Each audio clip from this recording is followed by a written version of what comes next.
প্রেমটা চুটিয়েই করছেন অস্কারজয়ী অভিনেতা আল পাচিনো। এবার তিনি দিলেন বাবা হতে যাওয়ার খবরও। ৮৩ বছর বয়সী অস্কারজয়ী অভিনেতা ও নির্মাতা আল পাচিনো বর্তমানে ২৯ বছর বয়সী নূর আল ফালাহর সঙ্গে সম্পর্কে রয়েছেন। নূর আল ফালাহ এখন অন্তঃসত্ত্বা। বয়সের ব্যবধান ৫৪ বছর হলেও প্রেমে কমতি নেই এই যুগলের। করোনা সংকটের সময় থেকে প্রেম করছেন আল পাচিনো ও নূর।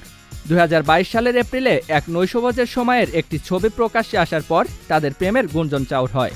গত বছর নিজের ৮২তম জন্মদিনে প্রথমবার নূরের সঙ্গে প্রকাশ্যে দেখা যায় পাচিনোকে। বছর ঘুরতে না ঘুরতেই তারা দিলেন সুখবর।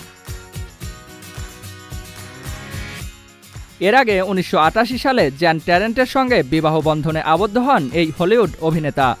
এ সংসারে তাদের এক মেয়ে এবং আর এক প্রাক্তন প্রেমিকা বিভার্লি ডি অ্যাঞ্জেলো যমজ সন্তান জন্ম দিয়েছেন আল পাচিনোর ঔরসে। ১৯৯৭ সালে অভিনেত্রী বিভার্লি ডি অ্যাঞ্জেলার সঙ্গে সম্পর্কে জড়ান আল পাচিনো।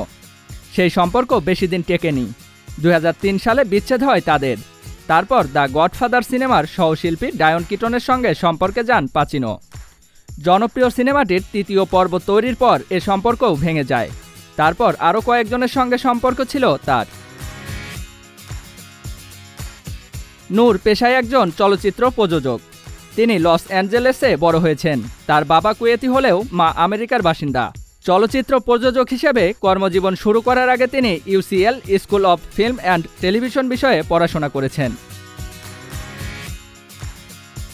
অভিনেতার এই বান্ধবীর ৬০ ঊর্ধ্বের সঙ্গে প্রেম করার সুনাম রয়েছে, যদিও তাতে খুব বেশি কান দিতে নারাজ এই কন্যা। আল পাচিনোর এর আগে আরও ৩ সন্তান রয়েছে।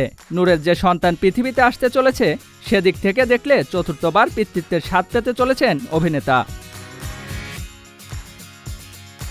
আল পাচিনোকে গডফাদার সিরিজ ছাড়াও দেখা গেছে Scarface, Scent of a Woman, the Devil's Advocate, Sea of Love, the Insider সহ হলিউডের একাধিক কালজয়ী সিনেমায়।